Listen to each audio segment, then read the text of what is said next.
Buenas tardes, amigas, amigos del Humanista. Esta tarde tenemos el gusto de platicar con la maestra María Luisa Albores González, una destacada política mexicana y que para nuestro estado pues también tiene un valor muy especial porque ella fue la primera presidenta de nuestro partido, de nuestro movimiento, del 2012 al 2015, fundadora de Morena y trabajadora por las causas de los mexicanos, particularmente del Estado, en los momentos de la fundación de nuestro partido, en los momentos difíciles de una condición pues muy distinta a lo que hoy tenemos de Morena. Ella a lo largo de su trayectoria también ha sido una destacada militante social en la Sierra Norte de nuestro estado, una cooperativa que ha sido muy exitosa, una cooperativa de mujeres que ha sido muy exitosa y que ha contado con el impulso y el asesoramiento de la maestra María Luisa. Es además una persona muy cercana a un mexicano que todos queremos y respetamos y estimamos, que es Andrés Manuel López Obrador, muy cercana con Andrés desde los años de la Resistencia, desde el gobierno legítimo, la Convención Nacional Democrática, Morena como movimiento, y ya decíamos que Morena como partido, y ha tenido responsabilidades en la administración pública desde que ganamos en el 2018. Ella fue secretaria de Bienestar, fue nuestra primera secretaria del Bienestar, y luego ocupó la titularidad de la Secretaría de la Semarnap, ¿no? De la Semarnap, y ahora mismo con la doctora Claudia Sheinbaum está al frente de Alimentación para el Bienestar, que es el organismo que tiene como responsabilidad pues impulsar todas las políticas públicas para garantizar la soberanía alimentaria, la autosuficiencia alimentaria y un conjunto de temas que ahora vamos a platicar con ella. María Luisa, me gustaría empezar pues sobre la experiencia fundacional de Morena. Tuviste esa responsabilidad de conducir pues a todos los que en ese momento aspirábamos a tener un partido político y acompañar al presidente Andrés Manuel López Obrador en el registro del partido, ¿no? Antes que nada, saludar a quienes nos ven, a quienes están tomándose un tiempo para ver qué estamos nosotros platicando. Agradecerte mucho la invitación, Agustín, y pues estar en Puebla para mí siempre es un gozo, un privilegio. Le tengo muchísimo cariño y sí platico concretamente sobre este tema que tú me estás pidiendo que pueda compartir. La primera es que el tiempo, pues tú lo dices, eran tiempos bastante complicados. Iniciamos haciendo un partido donde veníamos de un movimiento. Tuve también el privilegio de formar parte de lo que es el comité de Morena cuando éramos asociación civil y que hicimos esta toma y esta protesta en el Auditorio Nacional. A mí me tocó la cartera, la Comisión de Desarrollo Campesino e Indígena. Entonces, en este planteamiento, después fue que se fue votado también en una asamblea que de movimiento de asociación civil pasara a partido. Y pues fue todo en este sentido, colocar las bases, hacer aquellas asambleas donde teníamos que hacer asambleas, donde nosotros constatáramos directamente con un INE que no nos quería, nunca nos ha querido, ¿no? Pero con un INE que teníamos nosotros a razón de sacar la asamblea para que fuéramos tomados en cuenta como entidad federativa. Recuerden ustedes que de las entidades federativas mínimo tenían que ir 20 con su asamblea constituida con determinados números de participantes. Nosotros en Puebla, el primer logro que tuvimos con el Comité Ejecutivo Estatal, que a la primera asamblea sacamos nosotros la votación necesaria. Entonces, creo que ese fue de los primeros logros que pudimos tener y lo vimos como un logro porque en ese momento no contábamos más que con nuestro entusiasmo de pedirle a la gente que participara. Recuerden todas y todos el periódico Regeneración. Recuerdo que parte de las cosas que hacíamos como Comité Ejecutivo Estatal era que nos apartaran al menos el mínimo necesario para Puebla. y era el mínimo necesario, y ponernos de acuerdo con nuestros, la parte de vehículos, poner la gasolina, ir por la parte de los periódicos, revisar cuánto le tocaba a cada distrito de los 16 distritos y regresarnos con el periódico, y era hacer el casa por casa. En el caso nuestro, de lo que más pude encargarme también fue de los distritos de la Sierra Nororiental, un distrito de 34 municipios. Estamos hablando de Perena, Sierra, donde se habla náhuatl, se habla totonacú, y lo que nos funcionaba bastante era pues hacer como grupos, células de lectura para dar a conocer qué se estaba planteando por parte de esta nueva transformación. No iba a ser movimiento, iba a ser partido, cuáles eran las bases de ese partido, por qué se transformaba en partido, ¿no? Entonces creo que fueron momentos que se recuerdan con muchísimo cariño, con muchísimo entusiasmo, porque pues nos tocó formar las bases de Morena Puebla. Y en este planteamiento creo que quienes estuvimos en su momento, pues creo que lo recordamos con muchísima pasión, porque lo que nos tomó en nuestro tiempo era nosotros, cada una y cada uno tenía su propia ocupación o trabajo, y desde su propia ocupación y trabajo le ponías hasta el corazón, tu trabajo y la parte económica al movimiento. Y eso fueron los 3 años, ¿eh? ¿Cómo lográbamos salir y visitar los 16 distritos y formar los comités de cada distrito? Era voluntario, era cooperarse, era ir, era rogarles también, a ver, compañero, ir con la militancia. Entonces creo que fue como tiempos muy, muy bonitos, de toma de mucha conciencia y de mucho empuje.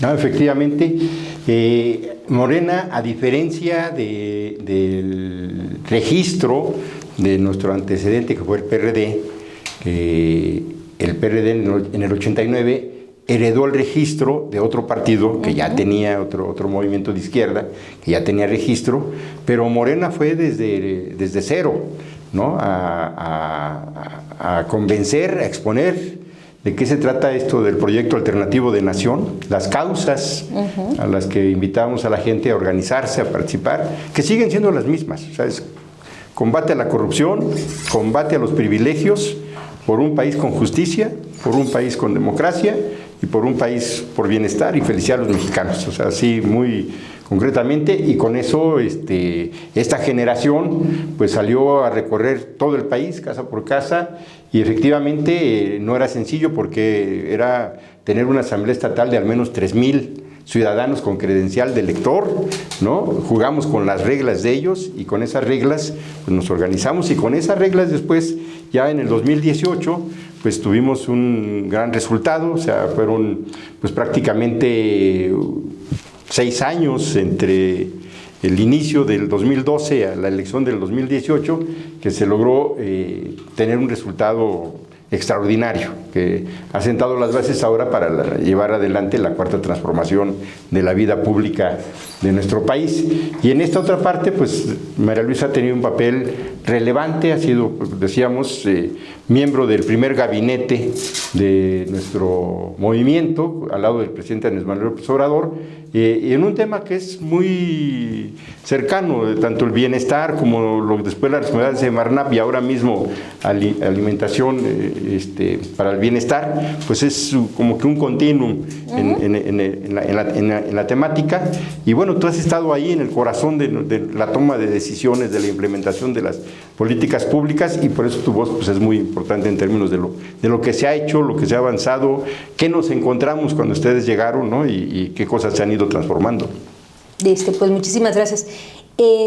Primero, completamente de acuerdo. Nuestro partido sigue teniendo las mismas bases, y para nosotros se hace en el proyecto político, económico, la cuarta transformación. Y esa cuarta transformación que llega con Movimiento de Regeneración Nacional Morena, pues lo plasma el licenciado Andrés Manuel López Obrador, presidente de México del 2018 al 2024. Y siempre él decía en cada una de las asambleas, la cuarta transformación es colocar en el centro a la persona. Y a través de colocar en el centro vamos a generar bienestar. Y generamos un bienestar, pero también hay que tomar que es un bienestar con felicidad. Y creo que eso sigue siendo nuestra luz como Movimiento de Regeneración Nacional, el que querramos generar bienestar al pueblo. Nosotros somos pueblo. Y entonces en este planteamiento que va más allá de solo bienestar económico, sino un bienestar, como él lo decía, tenemos que llegar a la parte también espiritual, que es la felicidad, no como una parte de la utopía. Y en este planteamiento, pues este privilegio que tuve de ser por 2 años secretaria de Bienestar, que nos tocó quitar lo que era Sedesol, que estaba en el imaginario del pueblo de México. Recordarán todas y todos el programa Progresa, Prospera, Oportunidades, que le habían ido cambiando el nombre en cada sexenio y que era el programa estrella en ese momento de la Secretaría de Desarrollo Social. Pues nosotros nos tocó revisar directamente con el presidente que los programas sociales tuvieran el sello 4T. ¿Cuál es el sello 4T? La primera, y siempre lo dijo en las asambleas, es el apoyo va directo a la gente, de manera directa. Siempre decía, sin piquete de ojos, o sea, que directamente le pudiera llegar el recurso a la gente. Para eso se tuvo que hacer todo un andamiaje. A veces, me gusta comentarlo mucho porque sobre todo para las nuevas generaciones, un andamiaje que no teníamos. ¿Cuál fue el andamiaje? Tener 2.700 sucursales de un banco, el Banco Bienestar. Ese banco se había venido hacia menos porque tuvimos 40 años de neoliberalismo que se quiso achicar el Estado. Entonces, teníamos que tener, cuando llegamos, teníamos que ocupar hasta tarjetas de bancos con los que ya venían, en este caso, trabajando el programa que comento. Y en este planteamiento, pues nunca se había llegado al número de personas derechohabientes. O sea, estamos hablando de que se llegó a un programa de adultos mayores que empezó a meter Vicente Fox y que fue una mala copia de lo que nuestro presidente lo hizo cuando fue jefe de gobierno de la Ciudad de México. Él inició directamente siendo un visionario, decir, vamos a apoyar a nuestros adultos mayores. Lo empezó a hacer en la Ciudad de México porque fue jefe de gobierno. Después Vicente Fox copia el 65 mal, y digo mal copiado, pues porque nos tocó revisar. Había un padrón inflado de muchas personas que ya no estaban en nuestro país. También la parte del recurso era muy poco. El presidente cuando llegó empezó a subir directamente lo que es el apoyo directo, que después se volvió una pensión universal, un derecho y que esté en la Constitución. Todo eso se hizo, y la primera base de la cuarta transformación en el primer piso que cimenta el licenciado Andrés Manuel López Obrador. Pero para hacer eso no teníamos estructura. Para hacer eso no teníamos cómo llegar directamente, darle la tarjeta y dónde cobraba la tarjeta. El adulto mayor de las comunidades lejanas, ¿no? En la zona urbana pues no se sufre tanto, pero en las zonas lejanas de todo el territorio del país, entonces se volvió importante. Él fue visionario, empezó con la pensión. Este programa no existía, la pensión para personas con alguna discapacidad, y en el primer planteamiento pues él quería darle a todos, pero la parte del recurso pues no alcanzaba, y entonces se planteó en niños y jóvenes de 0 a 29 años. Y por eso después se buscó, y qué bueno que muchos de los gobiernos estatales fueron visionarios y entonces complementan que llegue también de 30 a 64 años a la gente que tiene con alguna discapacidad. No es que la discapacidad te vaya en la juventud, pero pues no se tenía la parte del recurso suficiente. Entonces por eso fue muy importante este trabajo que se hizo con gobiernos estatales para que pudieran tenerse esa pensión. Recordar que esta pensión también primero fue un programa y ahora es una pensión universal, se vuelve muy muy importante. Y nos tocó hacer toda una revisión de lo que eran las estancias infantiles. Entonces se revisó, no funcionaba como debería estar funcionando, y entonces decidió el presidente que se pudiera dar un apoyo directo, sobre todo a niñas y niños de 0 a 6 años, donde hubiera un problema de mayor marginación. Y entonces en este planteamiento nace este programa. ¿Dónde empezamos? Recuerdo que en ese momento la compañera Ariadna era subsecretaria y estaba encargada de estos programas, y iniciamos a registrar en la sierra Rarámuri. Nos fuimos a los lugares más lejanos, y he comentado acá como anécdota que llegamos pues a la sierra donde no había presencia del municipio, del estado, y la presencia de la federación eran las tiendas de Iconza, que ahora están trabajando en nosotros. Son tiendas muy, muy sencillas, muy precarias, de madera, que lo que tenían era una bocina, y en lengua rarámuri se le pedía a las personas que llegaran y que les anotáramos. Para mí son de los bellos recuerdos. Hicimos una jornada de más de una semana con la actual secretaria Ariadna para ir haciendo el recorrido y hacer este programa. Y pues el Sembrando Vida.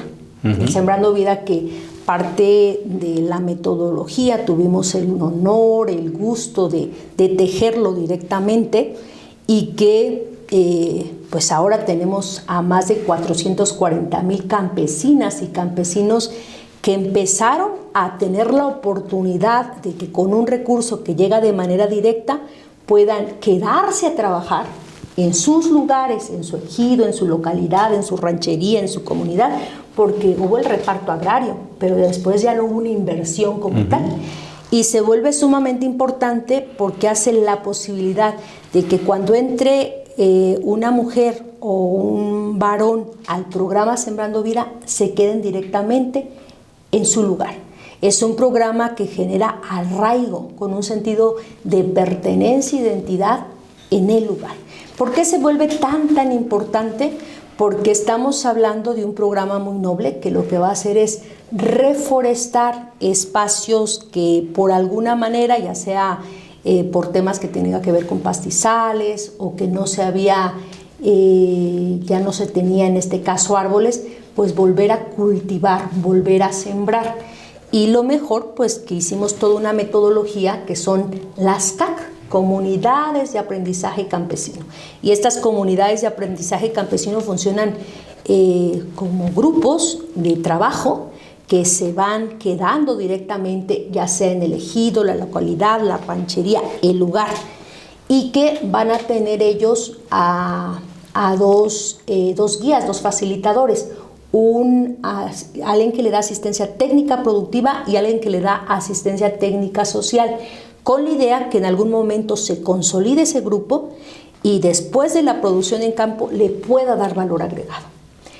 ¿Qué estamos haciendo ahorita en el segundo piso de la Cuarta Transformación? A quien les estamos acopiando cacao, café, miel, pues son comunidades de aprendizaje campesino de este programa. Entonces, ¿por qué? Porque ya estamos en el segundo piso de la Cuarta Transformación.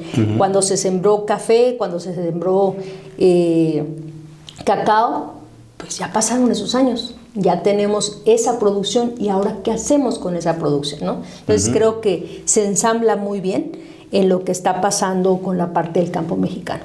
Y recordar, la Secretaría de Desarrollo Social tenía 17 como diferentes programas, y al hacer la revisión pues traíamos claro cuál era los objetivos, la instrucción directa del licenciado Andrés Manuel López Obrador, y entonces de Sedesol se pasa a Bienestar, que creo que ya ahora que hemos estado saliendo muchísimo siempre a territorio, nos damos cuenta que se consolidó, ya no hay en el imaginario mexicano, es bienestar, ¿no? Sí, tienes toda la razón. Efectivamente, en esos 40 años de neoliberalismo, los gobiernos que estuvieron, el PRI y el PAN, hicieron de la política social una política clientelar, una política selectiva, una política que tenía como objetivo pues tener grupos bajo control para los votos, para conservar ahí las votaciones, y con un proceso de pauperización de las comunidades, de la gente del campo particularmente, pero también en la ciudad. O sea, son años en los que nos crece la pobreza, y hay un abandono de las políticas públicas en general y muy focalizadas. Y justamente cuando llegamos en el 2018, ya nos has comentado lo sustantivo de lo que significa la política social de la Cuarta Transformación. Primero, acabar con la intermediación, que ese era el instrumento que tenían de control político. Se daba a líderes, se daba a organizaciones el recurso y ellos lo bajaban. ¿Cómo lo hacían? Pues siempre con moches y el licenciado Andrés Manuel López Obrador decidió directo con la gente. Todo el programa social directo con la gente. Segundo, llevarlo como derecho.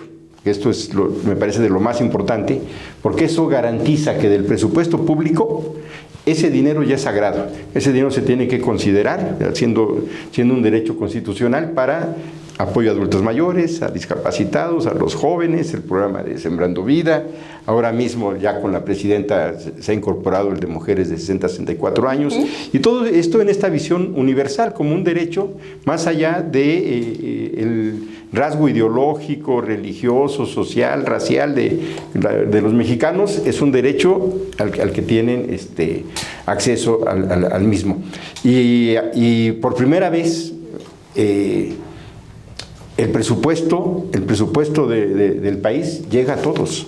Eso es la diferencia con lo que fueron los años pasados, porque casi más de 800,000 millones de pesos del presupuesto va a todos estos programas directo.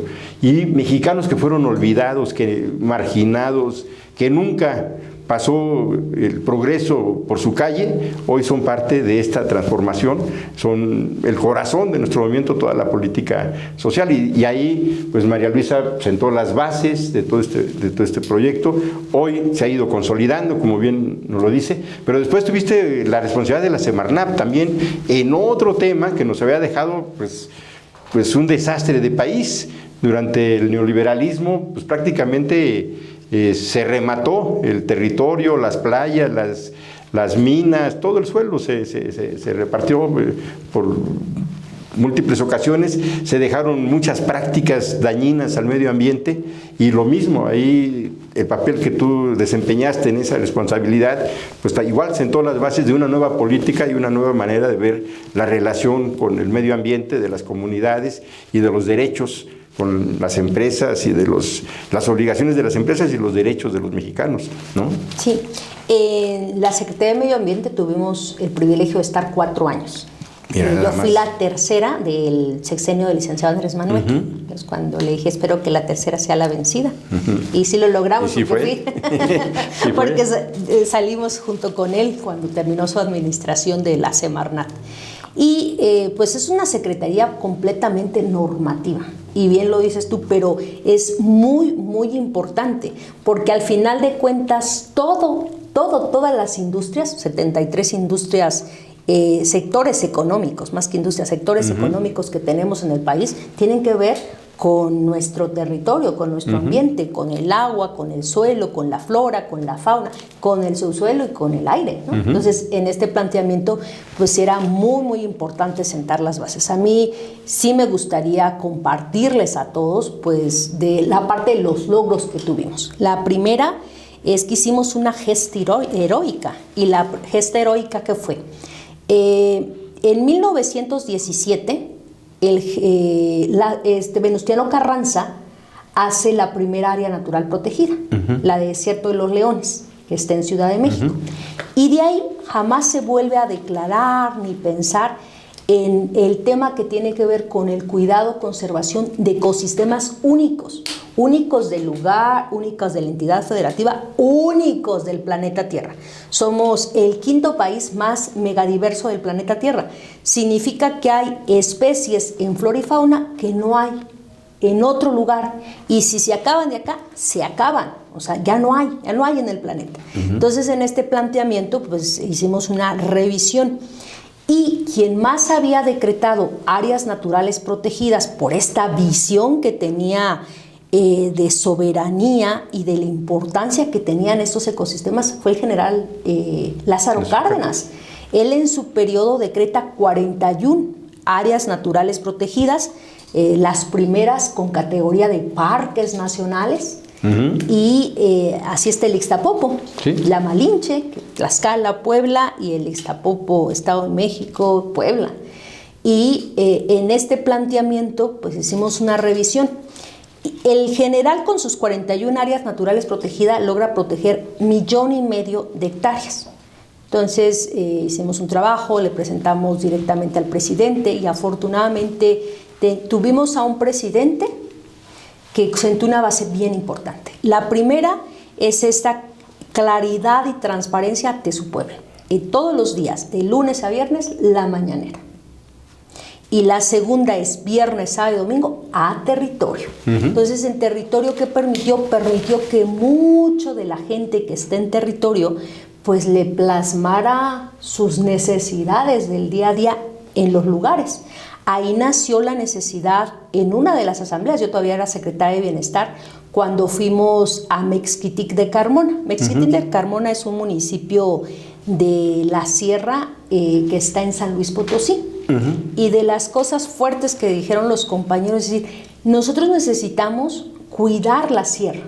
Queremos que la Sierra de San Miguelito sea decretada un área natural protegida. Se acababa de quemar más de 12,000 hectáreas de la parte del cerro y se volvía también muy importante porque la gente de San Luis Potosí capital, pues su agua viene directamente de la parte del cerro.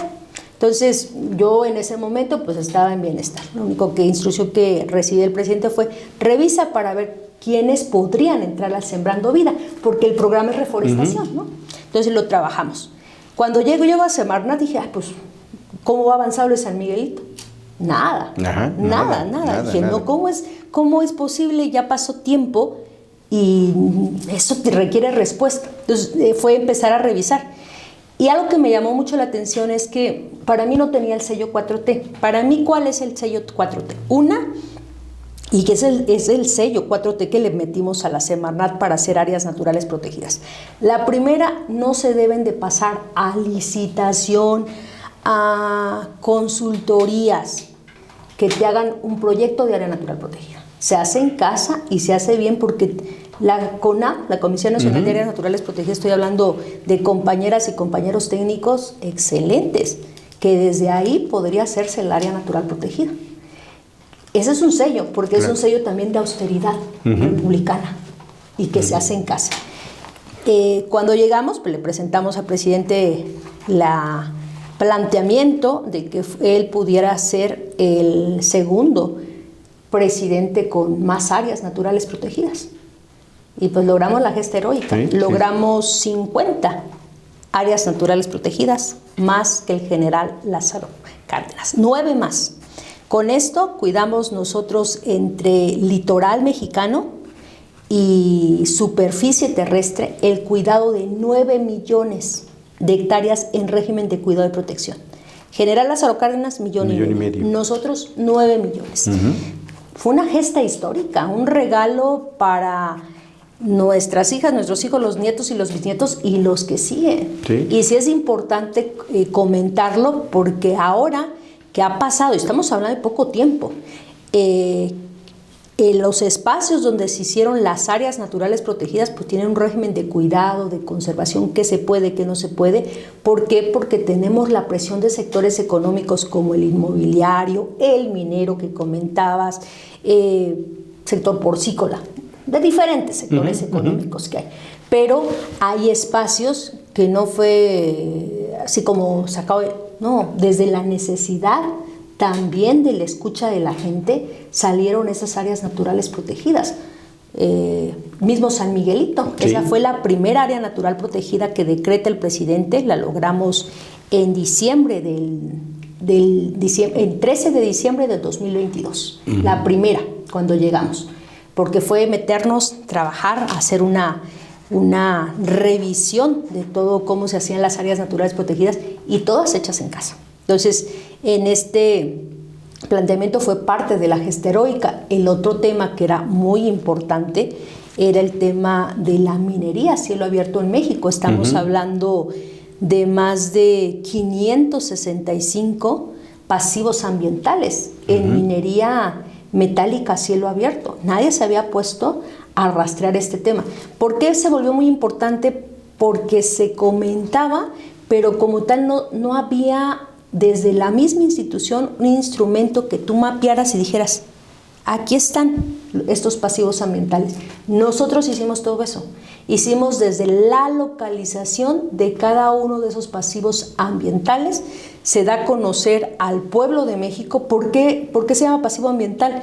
Una, porque quien está dentro del sector minero tiene que tener una compensación ambiental y antes no se pedía, pero no es algo nuevo, está desde 1988 que nace la LEGEPA, la Ley General de Equilibrio Ecológico. Entonces, en este planteamiento se avanzó bastante, pudimos avanzar con algunos temas importantes que era ya inmediato tener que trabajar, como el tema porcícola en el tema Yucatán, que tampoco se traía bien instrumentado dónde estaban las granjas porcícolas y que hablo desde quienes deberían de tener el dato.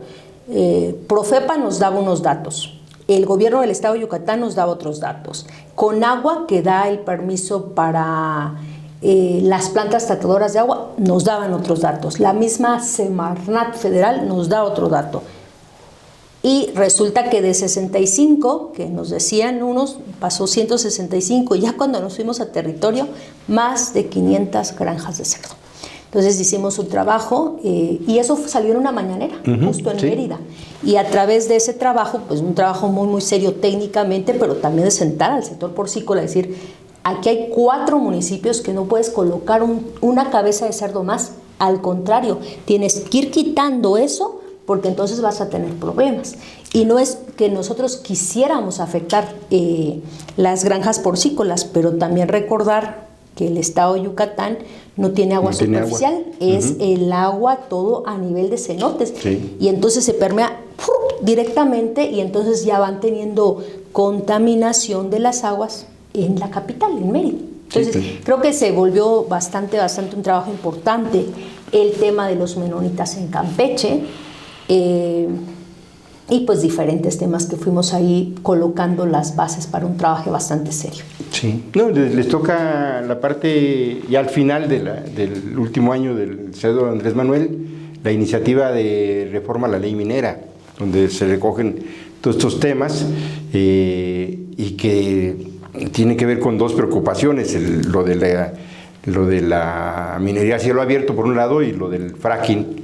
En la explotación de hidrocarburos también, la prohibición del fracking, que viene ya en esa iniciativa. Y eso es resultado de un elemento que acá nos has recordado y que ha sido estratégico, que es la comunicación a través de la mañanera.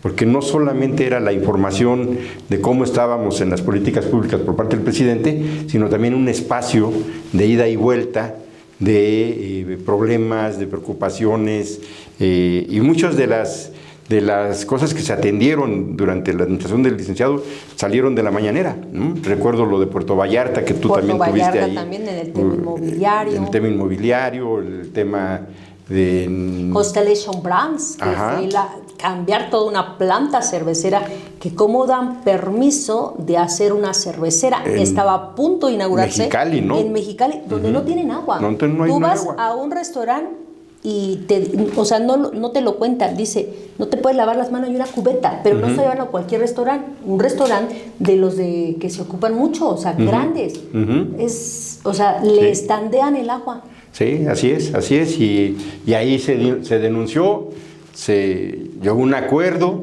para que no se instalara. De esa coordinación me tocó a mí ver la parte de la planta, cambiarlas a Veracruz, donde hubiera agua. Sí.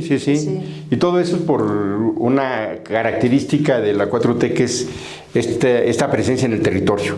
O sea, no es un gobierno de escritorio, ¿no? Y el ejemplo nos lo puso siempre el presidente Andrés Manuel López Obrador, desde que era jefe de gobierno, ¿no? Desde que era jefe de gobierno tuvo esta manera de hacer las cosas, de nunca despegarse del pueblo, y con el tiempo eso se generó como una filosofía del hacer de la 4T, que ahora la presidenta Claudia Sheinbaum mantuvo el mismo esquema. Hay una mañanera de lunes a viernes, y el viernes por la tarde ya la vemos recorriendo el país, atendiendo a la población, ¿no? En el sello que marcó la 4T, y que de alguna manera también se ha tratado de que esa figura federal de la 4T también aterrice con nuestros gobiernos estatales, nuestros gobiernos municipales. Ahora el movimiento pues gobierna 23 estados de la República. Cuando inició el presidente López Obrador, pues era el solito, ¿no? No había estados. Ahora son 23, y de lo que se trata aquí también es de que se forme una escuela de administración de la 4T basada en principios, basado en una ética, ¿no? Y basada en este compromiso de que el servidor público es eso, es un servidor público, no es un funcionario, es un servidor público que está a lo que el pueblo demanda. Y en ese bagaje de responsabilidades, ahora María Luisa Albores pues está al frente de una de las áreas estratégicas de nuestra nación. Antes te puedo interrumpir, sí, claro, es que claro. No lo comenté, pero creo muy importante ahorita que te escuchaba hablar. Yo tuve el privilegio de estar en el proyecto Tren Maya. Algo que también creo que es mucho del sello 4T es esto que hizo el presidente, que sigue haciendo la presidenta. La primera es una supervisión directa a los proyectos.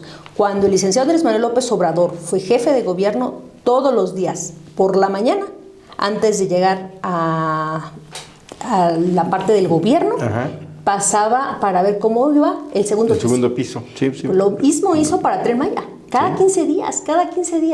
Y ahí, ¿qué hizo el presidente? Pues un equipo donde estuviera, quien tenía que ver con los temas ambientales, quien tenía que ver con los temas de lo del agua, quien tenía que ver con la parte, obviamente, de la esencia del tema constructivo, quien tenía que ver con la parte de cada uno de lo que teníamos nosotros que trabajar. Nos metió a territorio. Y llegó un momento, a mí sí me gusta platicarlo, compartirlo, es que en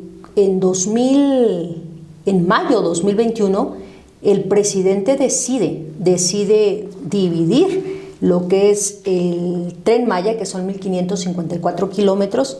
Los primeros 5 tramos los divide porque en 2022, estamos hablando de 2021, en 2022 estaría esperando a que llegara ingenieros de Sedena, el general Vallejo, que iba a terminar el AIFA, y se pasaba en marzo terminando el AIFA, entregaba el AIFA y se pasaba ahí. Y entonces faltaba el tramo 6 y 7, pero el tramo 1 le tocó al compañero Javier May. En ese momento había quedado secretario de Bienestar, el tramo 2 a una servidora, el tramo 3 a Diego Prieto, director del INA, el tramo 4 al ingeniero Arganis, que en paz descanse, que estaba en la Secretaría de Infraestructura, Comunicaciones y Transportes, era secretario, y el tramo 5 a Román Meyer, que estaba el secretario de Sedato. Nos pone a trabajar y era hacer, en el caso nuestro encargo siempre era la parte ambiental, pero además la liberación social para lograr la parte del proyecto. Entonces fue algo que también nos dejó pues mucho aporte en el sentido del trabajo que hacía y la mística que hacía el licenciado Andrés Manuel López Obrador. Esta liberación social hicimos en 167 ejidos. Actualmente solo nos queda el 4 de noviembre del 2023. El presidente tuvo a bien instruirme que yo me encargara de los 161 compromisos que le había pasado Fonatur al general Águila, encargado del Tren Maya. Y a partir de eso empezamos a hacer la liberación de esos compromisos. Y pues en esos compromisos van desde caminos, iglesia, cuestiones de agua, ciclovía. Bueno, la cosa es que solo nos faltan 11. Y esos 11 los vamos a finiquitar el 31 de mayo ya con la presidenta. Entonces fue parte de lo que le decía al presidente. Vamos a hacer la parte del relevo porque sigue el padrinazgo o madrinazgo, porque el proyecto no termina. El proyecto va en la segunda etapa de la cuarta transformación, el segundo piso de la cuarta transformación, que la doctora Claudia Sheinbaum Pardo, presidenta de México, lo va a poner como tren de carga. El presidente lo dejó como tren de pasajeros, nuestra presidenta como tren de carga, y entonces pues esto va a coadyuvar mucho en la parte de la conexión de 5 estados del sureste del país, de los estados más pobres, ¿no? Sí, claro. Sí me gusta comentarlo porque esa es una mística de trabajo. O sea, todas las instituciones de diferentes instituciones viendo por un proyecto, trabajando de manera coordinada. Y no solo allá, o sea, ahí directamente en territorio. Creo que eso también es un sello muy característico de la 4T. Así es, a ese sello de estar ahí todos los servidores públicos de todos los niveles, estar al frente, habría que agregarle también esta vocación por consultar a las comunidades. El no hacer nada sin consultar a la gente que vive ahí, a explicarle de qué se trata y a que sea parte de esta transformación del proyecto, ¿no? Entonces, eso el presidente Andrés Manuel López Obrador, desde que era líder político, lo traía en la sangre de consultar proyectos. Éramos oposición y con él hicimos la primera consulta.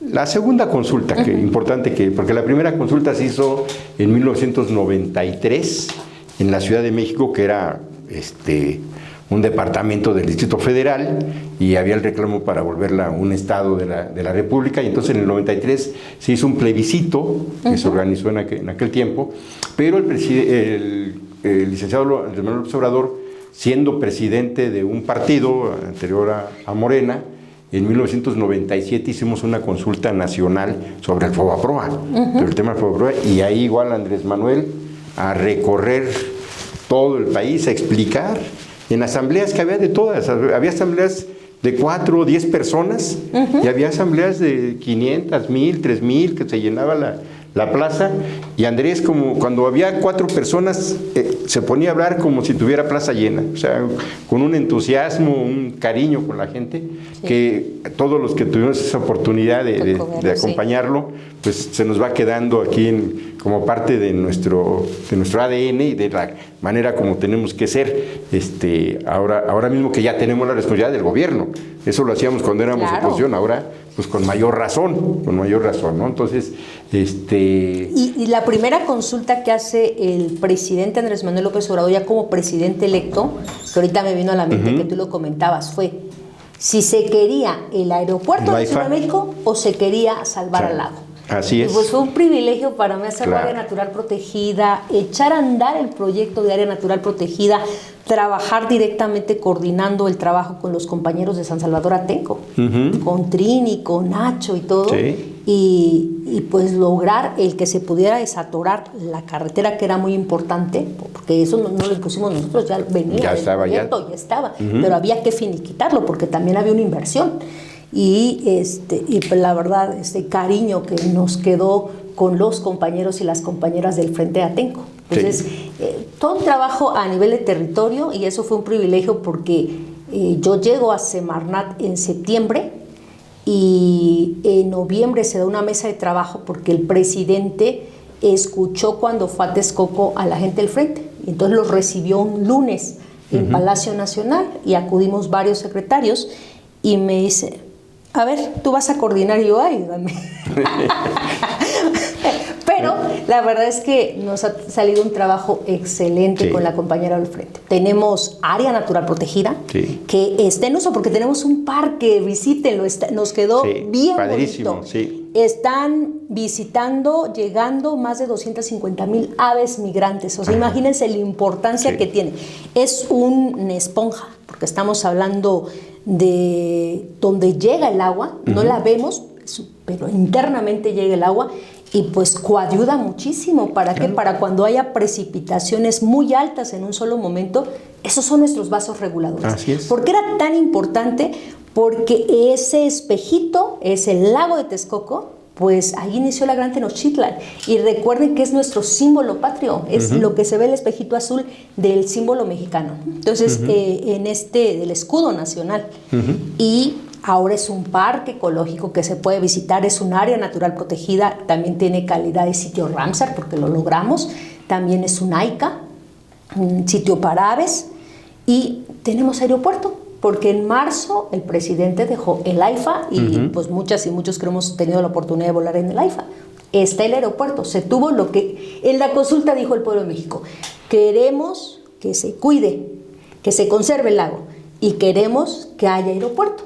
Hay aeropuerto de primera y está el lago. Está el lago, padrísimo, padrísimo. Sí, son de los proyectos que pues más orgullo tenemos como resultado pues de estas luchas, porque finalmente los pueblos de Atenco pues se enfrentaron con Peña Nieto, se enfrentaron antes con Vicente Fox, ¿no? Siendo Vicente Fox presidente y Peña Nieto gobernador del Estado de México, se pagó sangre por eso, por la defensa de ese lago y de esas tierras, y ahora pues es una realidad, como bien nos dice María Luisa, que esa lucha pues dio fruto, dio resultados, ¿no? Y no fue en vano. Y te decía, ahora estamos ya en otra etapa muy compleja para nuestro país, de origen, en el proyecto alternativo de nación, en los textos de Andrés Manuel, el texto de la salida de 2017, se plantea ya una visión donde nuestro país tiene dos soportes: la soberanía energética, la soberanía alimentaria. No hay futuro de país sin esos dos grandes soportes, ¿no? Ahí hay una definición de nación y de proyecto político que es pues uno de las tareas más importantes que se han ido desarrollando. Entonces, en el tema de la soberanía alimentaria, ahora mismo, con la llegada de Donald Trump y esta guerra de aranceles en la que ha metido a medio mundo, a todo el mundo, pues es muy importante también que la claridad de nuestro gobierno, que encabeza la doctora Claudia Sheinbaum, y particularmente de María Luisa Albores, al frente de Alimentación para el Bienestar, pues qué es lo que vamos a hacer, o sea, qué es lo que se trae en puerta para alcanzar esta soberanía, esta independencia alimentaria, ¿no? Sobre la base de lo que pues todos sabemos, un pueblo que no es un gobierno que no es capaz de implementar políticas públicas para garantizar la alimentación de sus ciudadanos es un gobierno débil y es un país débil, ¿no? Entonces, la soberanía alimentaria también nos da independencia y autonomía, ¿no? Sí. Nosotros entramos en autosuficiencia alimentaria como uno de los puntos estratégicos de nuestra presidenta, y estamos coordinados a través del sector de agricultura. Alimentación para el Bienestar, ¿cuál va a ser su aportación? A mí me gustaría compartirles qué es Alimentación para el Bienestar. Tenemos en el eje central lo que son nuestras tiendas bienestar. Tenemos una meta de crecimiento. Cuando llegamos teníamos 24.527. Actualmente, con el cierre 28 de febrero, tenemos 24.724. Tenemos un crecimiento de 1,000 tiendas anuales para que le dejemos al pueblo de México, cuando nos vayamos, 30,000 tiendas. 30,000 tiendas que por las que traemos ahora podemos nosotros estar estratégicamente en el 90% de los municipios del país. Nosotros vamos a llegar a estar en todos los municipios del país, y recordar que estamos ubicados en las localidades, en las comunidades más marginadas de esos municipios, ¿no? Entonces se vuelve estratégico porque estamos hablando de un programa de abasto rural que lo que hace es la posibilidad de llevar la canasta básica a las y los mexicanos que menos recurso tienen. Una canasta básica que hasta el día de hoy en nuestras tiendas, ustedes si revisan, van a encontrar el mínimo del 15% de ahorro en la canasta básica. Ahora que afortunadamente hemos tenido el honor, el gusto que directamente nuestra presidenta vaya a develar las placas, porque ya no son tiendas Diconsa, son tiendas bienestar, con el eslogan "generamos felicidad". En este planteamiento, pues hemos hecho un ejercicio interesante que a ella le ha parecido, como tenemos a una presidenta mujer que es científica, pues también es estadista, ¿no? Y entonces en este planteamiento me gustaría compartirles. Estuvimos en Uruapan, en 2 localidades, develando la placa, y estuvimos en Durango, en 2 localidades. Entonces yo le pedí al equipo que buscaran cuál era el centro comercial pues más grande de los lugares a donde acudía la gente a comprar, porque lo considera más económico, más barato. Entonces, en el caso de las 2 localidades de Michoacán, quedaba cerca Uruapan, que todos ubicamos Uruapan por la parte del aguacate, ¿no? Sí. Y entonces Uruapan se quedaba 50 minutos de uno, 1 hora del otro. Y haciendo el ejercicio, fue una tienda Bodegas Aurrerá, fue Soriana y fue Golmar. de lo que se considera como donde se puede dar los mejores precios. Y ya colocando el precio de la canasta básica que se ofertaba ahí con la canasta básica puesta en la localidad, salimos respecto a Aurrerá 15% más económicos nosotros. Respecto a Golmar, 19%. Y respecto a Soriana, 22% más económico, pero puesto en la localidad. Ajá. Entonces se vuelve algo importante. Y ya en Durango fue Aurrerá, Golmar y Supermás, que es una cadena local en Durango. Y ahí fue 29%, 30% y 31% más económicos nosotros. Ya hasta el gobernador que dijo, bueno, es que aquí se están ahorrando más de 200 pesos. Sí. Y el transporte. Y el transporte, justo. Entonces, a mí me gusta compartirlo porque pues son datos, son números. Entonces, el plantear que a través de nuestras tiendas podamos llevar 15% más económico, creo que sí es algo loable. También me gustaría compartir que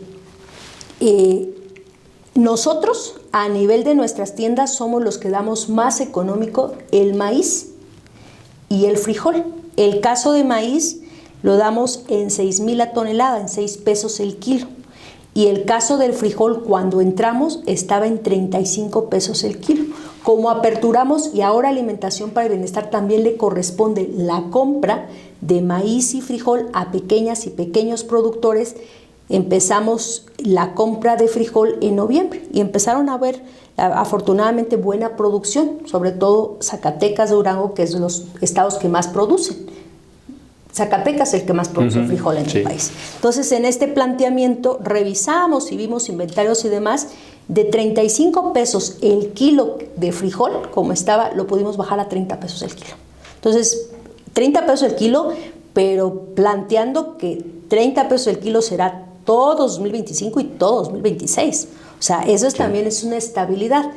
Y el maíz, ¿por qué nos interesa? Porque prácticamente maíz son las tortillas, ¿no? Entonces, en este planteamiento, creo que cómo contribuye Alimentación para el Bienestar, nosotros hacemos directamente lo que es la compra a pequeñas y pequeños productores de 2 benditos granos básicos, maíz y frijol.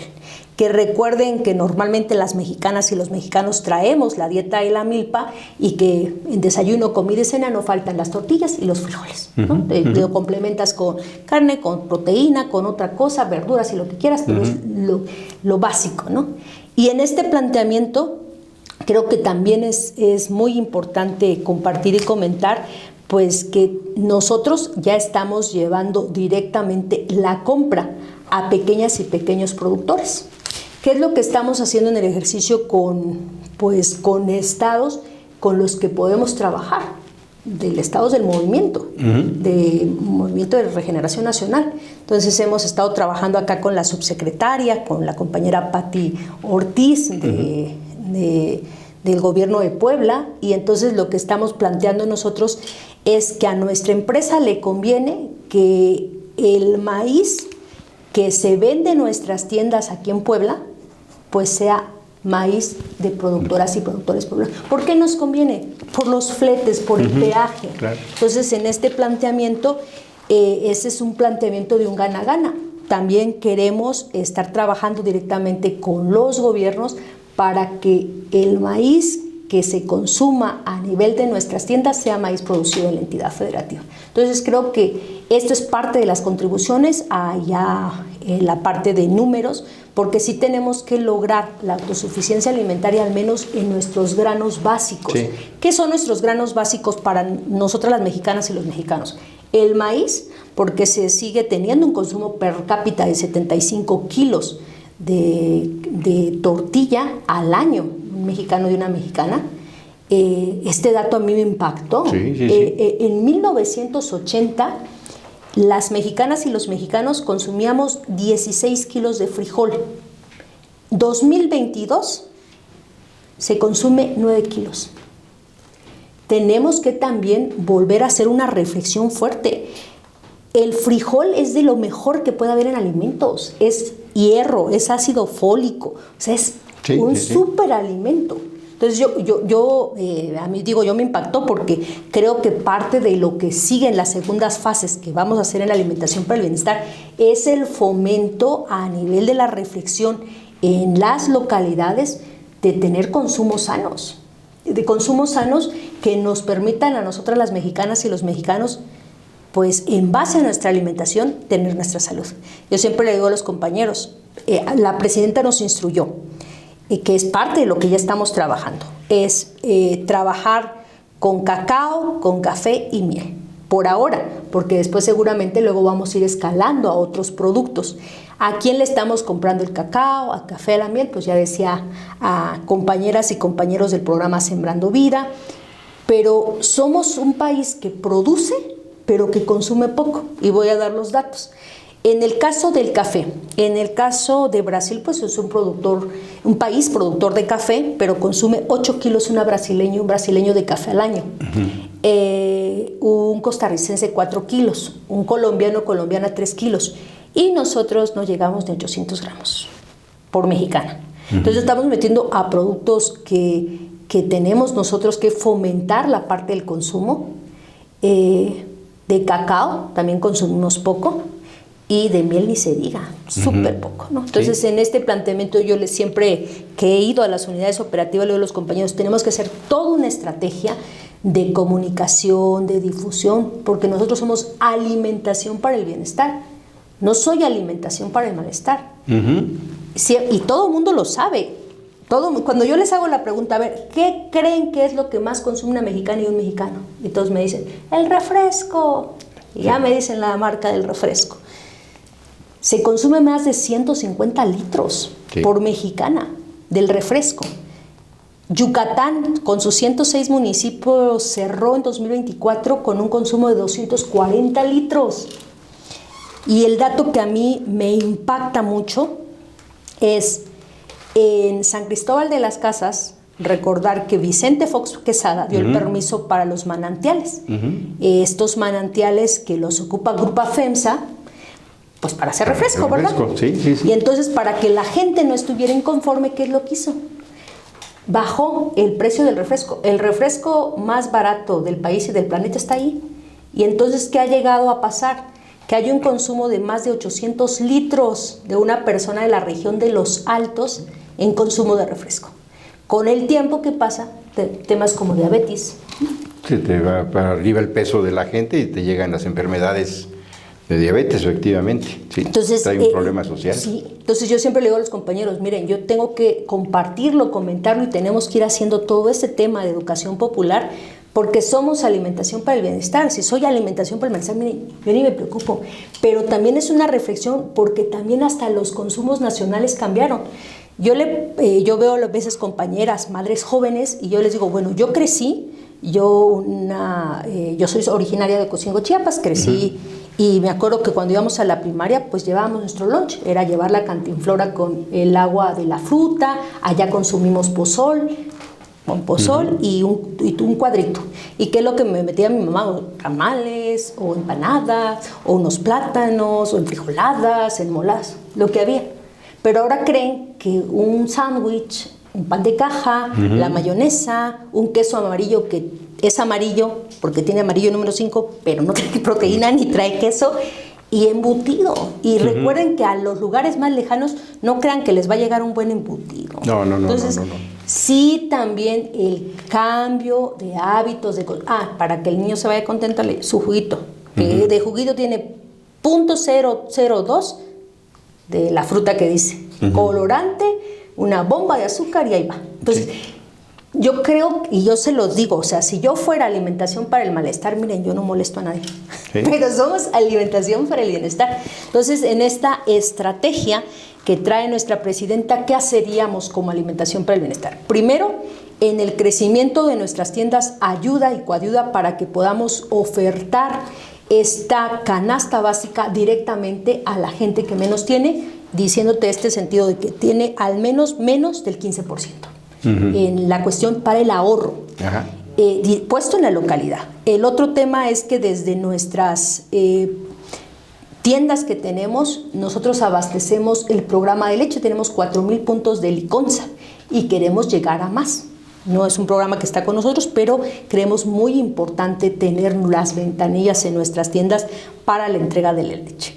Y en transformación, pues vamos a empezar, ya empezamos, y esperamos que para mayo esté el surtimiento de diferentes puntos de venta ya con nuestro cacao. Lo vamos a volver chocolate de mesa, chocolate en polvo, chocolate de barra. ¿Cuál va a ser la gran diferencia?